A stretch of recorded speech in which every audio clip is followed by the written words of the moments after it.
겨울 끝자락이었다. 눈은 다 녹았는데 산의 냉기는 아직 마을 바닥에 눌어붙어 있었다. 낮에 녹은 흙은 밤이 되면 다시 얼어 발밑에서 질척하고 미끄럽게 울었다. 그 축축한 냄새가 마치 사람의 숨처럼 방 안까지 스며들던 밤, 과부 연화는 아기의 이마에 입술을 대고 조용히 숨을 내쉬었다. 아기는 작은 가슴이 들썩이며 잠에 빠져 있었다. 소미불 아래로 손가락이 꼼지락 움직일 때마다 연화는 마음이 무너질 것 같았다. 살아있다는 게 고맙고 또 그만큼 겁이 났다. 다나 오늘도 무사히만. 연화가 속삭이는 순간이었다. 울음이 또 아기가 울지도 않았다. 마치 누가 울음줄을 칼로 끊어버린 것처럼. 안녕하세요. 당일 예시하기 찾아주셔서 감사합니다. 재밌게 보시고 좋아요, 구독 부탁드려요. 댓글로 보시는 지역 적어주시면 복을 기원해 드리겠습니다. 흰 호랑이였다. 달빛이 그 털 위로 내려앉아 마치 산 자체가 걸어 나온 듯 보였다. 등에 검은 줄무늬가 살아있는 칼처럼 번들거렸고 숨을 내쉴 때마다 하얗게 퍼졌다. 그리고 그 입에 연화의 아기가 물려 있었다. 연화는 소리를 지르려다 목이 막혔다. 살려달라는 말도 욕도 울음도 목구멍에서 얼어붙었다. 머릿속이 텅 비어버리는 그 찰나, 연화는 백호의 눈을 봤다. 사냥꾼의 눈이 아니었다. 굶주린 짐승의 눈도 아니었다. 울어야 하는데 울지 못하는 사람. 달려들어야 하는데 멈춰 선 사람의 눈. 등을 돌려 한 번에 산길로 달렸다. 눈이 묻어있던 돌이 굴러가며 소리를 내고 마당에 흙이 튀었다. 연화는 그 뒤를 따라 달렸다. 다나, 다나. 연화는 맨발로 달렸다. 숨은 목구멍에서 찢어지고 옷자락은 나뭇가지에 걸려 찢겼다. 그런데도 이상했다. 아기 울음이 안 들린다. 살아있는지도 확인할 수 없었다. 연화는 울면서 달렸다. 울음이 소리가 되기 전에 눈물이 먼저 목을 가로막아 버렸다. 산은 마치 모든 걸 알고 있다는 듯 조용했다. 산길 끝에서 백호가 멈췄다. 바위가 잎처럼 벌어진 굴 앞이었다. 굴 안쪽은 칠흑 같았고 그 어둠에서 냉기와 짐승의 비린내가 흘러나왔다. 연화가 미친 듯 달려들려는 순간 백호가 고개를 한 번 까딱했다. 연화는 그 동작을 보고 얼어붙었다. 들어오지 마. 말도 안 되는 소리였다. 짐승이 무슨 말을 하겠나. 그런데 연화는 이상하게 그 뜻을 알아들었다. 마치 오래전부터 알고 있던 신호처럼 몸이 먼저 멈췄다. 그때였다. 굴 안에서 늑대 냄새가 훅 끼쳤다. 비릿한 털 냄새, 썩은 피 같은 냄새. 눈이 번뜩였다. 어둠 속에서 늑대 한 마리가 기어 나오는 순간 백호가 아기를 바닥에 조심히 내려놓 피가 튀고 숨이 찢어지는 소리가 산을 가르며 울렸다. 연화는 손으로 입을 막고 주저앉았다. 도망가야 하는데 몸이 안 움직였다. 이 눈앞의 싸움을 보면 더 큰 무언가를 보게 될 것만 같았다. 잠깐의 정적. 늑대는 움직이지 않았다. 백호의 흰 털은 곳곳이 붉게 젖어 있었다. 연화는 떨리는 손으로 아기를 안았다. 아기는 살아있었다. 숨도 체온도 있었다. 다만 입가에 자국이 있었다. 백호가 아기 입을 눌러 울지 못하게 한 자국. 강하게 물었지만 죽이려 한 게 아닌 울음만 막으려 한 자국. 연화는 그제야 알았다. 백호는 아기를 해치려 한 게 아니라 살리려 했던 거다. 연화는 품속에서 미세하게 떨고 있는 아기를 끌어안으며 처음으로 백호를 제대로 봤다. 백호는 연화를 보지 않았다. 아니, 보면서도 시선을 피하는 듯 했다. 그 모습이 꼭 죄를 지은 사람 같았다. 연화가 아기를 안고 산에서 내려오자 마을은 이미 소문으로 불타고 있었다.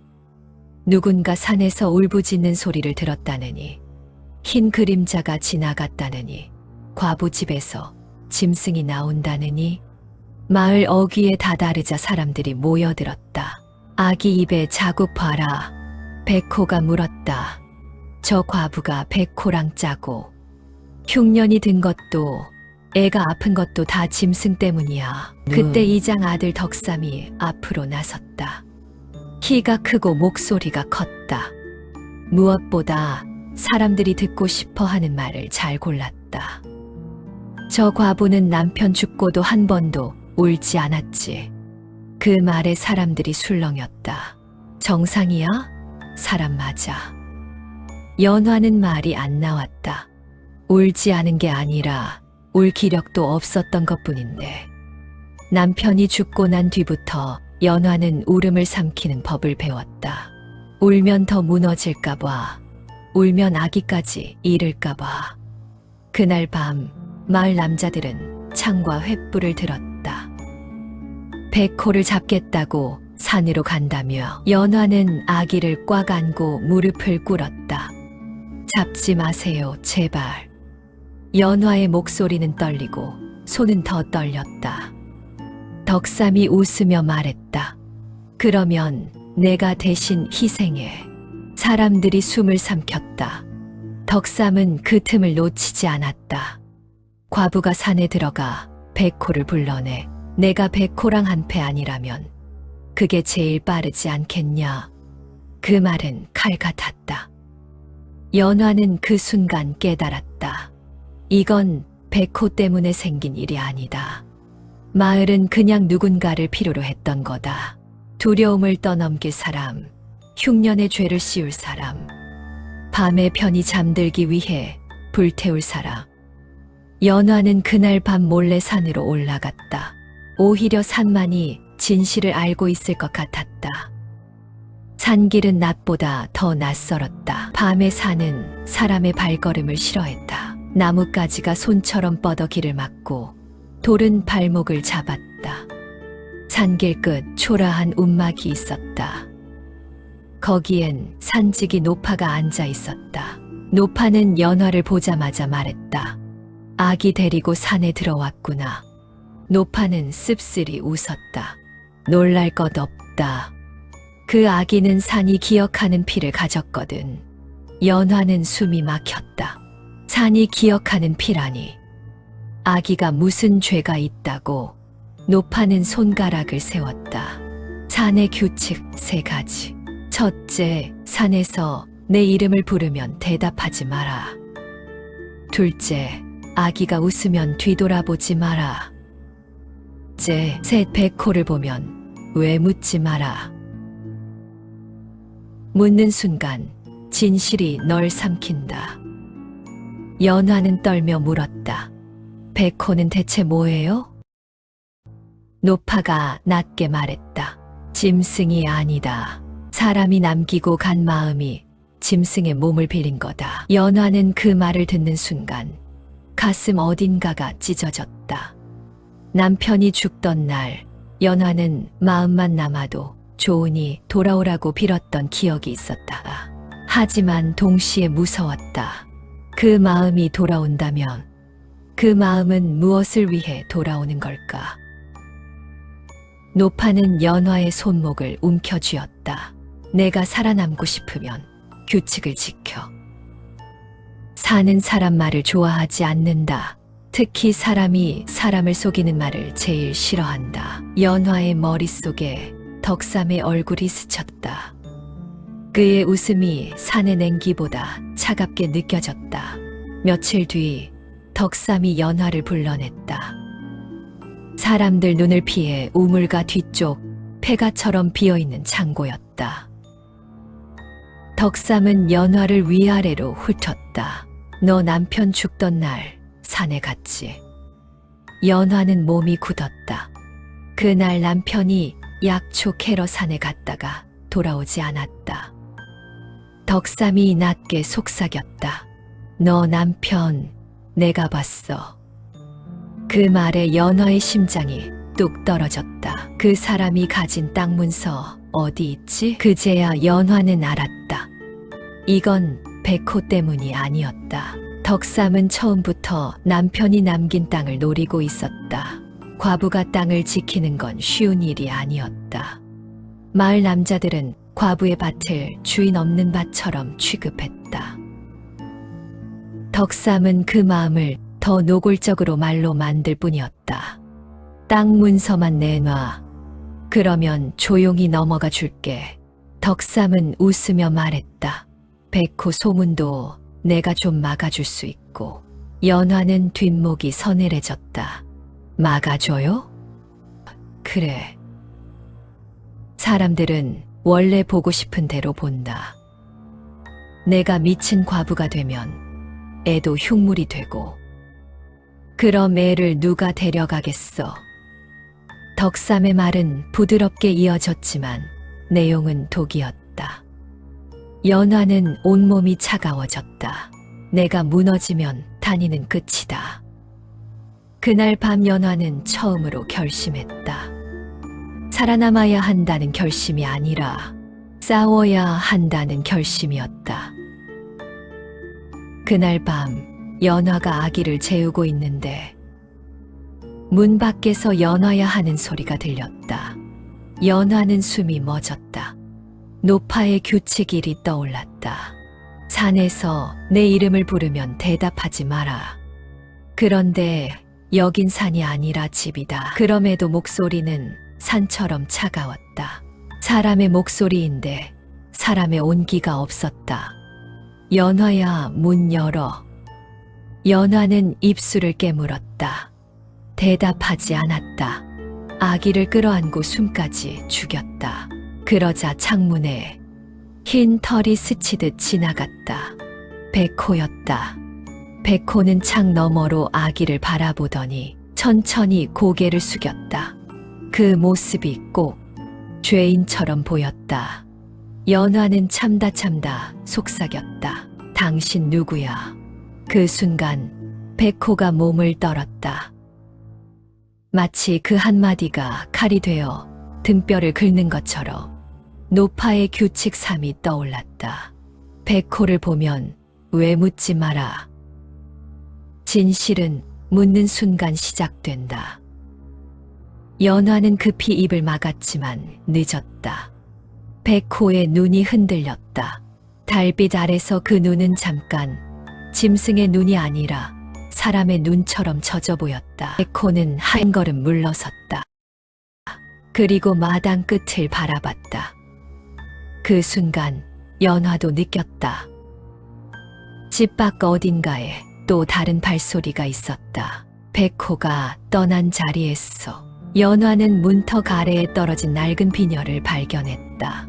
손가락이 먼저 그걸 집었다. 차가웠다. 너무 익숙한 차가움이었다. 남편이 죽기 전 마지막으로 연화에게 주고 간 비녀. 이걸 꽂고 있으면 나 없는 집도 집 같을 거야. 그 말이 문득 귓가를 때렸다. 연화는 손끝이 저려왔다. 설마 그게 당신이야? 그 순간 아기가 갑자기 웃었다. 깔깔 소리도 아닌 숨처럼 새는 웃음. 노파의 규칙 2가 떠올랐다.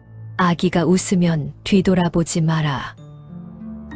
연화는 돌아보려다 멈췄다. 뒤에서 사람 발소리가 들렸기 때문이다. 덕삼이었다. 덕삼은 어둠 속에서 연화를 향해 다가왔다. 손엔 작은 칼이 있었다. 그 칼은 사람을 겁주는 칼이었다. 덕삼이 씩 웃었다. 혼자 조용히 해결하려고? 연화는 비녀를 꽉 쥐었다. 손바닥이 찢어질 만큼. 뭘 원해요? 덕삼은 어깨를 으쓱했다. 땅 문서. 그리고 애. 연화는 숨을 들이켰다. 애는 안 돼요. 덕삼의 얼굴에서 웃음이 사라졌다. 그럼 내가 대신 증명해. 내가 백호랑 상관없다는 거. 덕삼은 한 발 다가오며 아기를 보았다. 그 시선이 짐승보다 더 사나웠다. 그 순간 마당이 흔들렸다. 달빛이 번쩍이며 백호가 나타났다. 덕삼이 욕을 퍼부었다. 하지만 백호는 덕삼을 보지 않았다. 백호의 눈은 오직 아기에게만 가 있었다. 그 눈빛은 먹이를 보는 게 아니라 잃으면 안 되는 것을 보는 눈빛이었다. 덕삼이 아기를 향해 한 발 내딛는 순간 백호가 덕삼을 덮쳤다. 사람과 짐승의 싸움이 아니라 죄와 벌의 싸움 같았다. 덕삼은 비명을 질렀고 연화는 아기를 안고 뒤로 물러났다. 그때 덕삼의 옷자락에서 종이 한 장이 떨어졌다. 연화의 눈이 그 종이에 꽂혔다. 땅 문서가 아니었다. 남편의 죽음과 관련된 증거였다. 사고라고 적혀있던 남편의 죽음. 그런데 종이엔 산길의 위치, 그날의 시간, 그리고 누군가가 남편을 밀었다는 기록이 적혀 있었다. 연화는 숨이 얼어붙었다. 남편은 사고로 죽은 게 아니었다. 덕삼이 남편을 산에서 밀었다. 그리고 그걸 백호가 봤다. 연화는 그 순간 깨달았다. 백호는 남편의 죽음을 본 짐승이 아니라 남편의 마지막 마음이 남아 가족을 지키러 돌아온 형벌이었다. 남편의 몸은 사라졌어도 남편의 마음은 끝까지 이 집을 떠나지 못했던 거다. 백호는 덕삼을 죽이려는 게 아니었다. 그보다 더 무서운 걸 하려는 것 같았다. 내 죄를 내가 보게 하겠다. 덕삼은 공포에 질려 비틀거리며 도망치려 했다. 그때 백호가 낮게 으르렁거렸다. 그 소리는 짐승의 소리와 달랐다. 사람의 울음과 비슷했다. 소란을 듣고 마을 사람들이 몰려왔다. 사람들은 진실보다 구경을 먼저 들고 달려왔다. 잡아라, 저 흉물. 연화는 앞으로 나섰다. 아기를 품에 안은 채 마당 한가운데 섰다. 그만하세요. 목소리가 생각보다 크게 나왔다. 저건 우리를 해치려 한 게 아니라 살렸어요. 사람들은 믿지 않았다. 그때 아기가 백호를 향해 손을 뻗었다. 작은 손이 공중을 더듬듯 뻗어 백호의 방향을 찾았다. 백호는 아기에게 다가왔다. 아주 천천히, 아주 조심스럽게. 아기 이마에 코를 대고 숨을 내쉬었다. 따뜻한 숨이 아기 이마를 스쳤다. 그리고 백호는 연화를 바라봤다. 그 눈빛은 말 같았다. 이제 너희는 살 수 있다. 연화는 눈물이 쏟아질 것 같았다. 하지만 울지 않았다. 이번엔 울지 않겠다고 마음먹어서가 아니라 백호가 울고 있는 것 같아서였다. 백호는 숲으로 돌아갔다. 사람들이 창을 던지려는 순간 바람이 불었다. 횃불이 흔들리고 눈이 흩날리는 것처럼 흰 털이 허공에 날렸다. 그리고 이상하게도 그 누구도 창을 던지지 못했다. 그날 이후 마을엔 더 이상 백호가 나타나지 않았다. 하지만 연화는 알았다. 아기가 위험할 때마다 바람이 산에서 내려오고 흰 털 한 오리 문턱에 놓인다는 걸. 연화는 그 털을 주워 작은 주머니에 넣고 아기 목에 걸어주며 말했다. 내 아버지가 아직 널 지키고 계셔. 아기는 아무것도 모른 채 잠들었고 연화는 처음으로 깊게 숨을 들이켰다. 창밖의 산은 여전히 어둡고 높았지만 그 밤부터 연화는 산을 두려워하지 않았다. 산이 무서운 게 아니라 사람이 사람을 쉽게 몰아세우는 게 더 무섭다는 걸. 그리고 그 무서움 속에서도 누군가는 끝까지 지켜준다는 걸 알았으니까 달빛이 마루 끝에 떨어졌다. 그 빛 속에 흰 털 하나가 반짝였다. 연화는 털을 집어들고 아기 이마에 살짝 대며 속삭였다. 괜찮아. 이제 울어도